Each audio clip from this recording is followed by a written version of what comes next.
వచ్చాడు మహారాజు మరి మన కోసమే అండగా తోడుగా సగ పురుషుడు మహిమాన్వితుడు రాజతుడు ఓహో వచ్చాడు మహారాజు మరి మన కోసమే అండగా తోడుగా సగ పురుషుడు మహిమాన్వితుడు రాజతుడు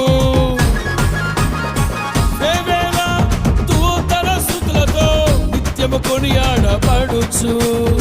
పరిశుద్ధుడు అతి పరిశుద్ధుడని నిత్యము కీర్తింపబడుచు మహిమాన్వితుడు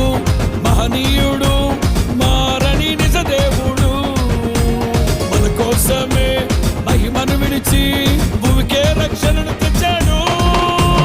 వచ్చాడు మహారాజు మరి మన కోసమే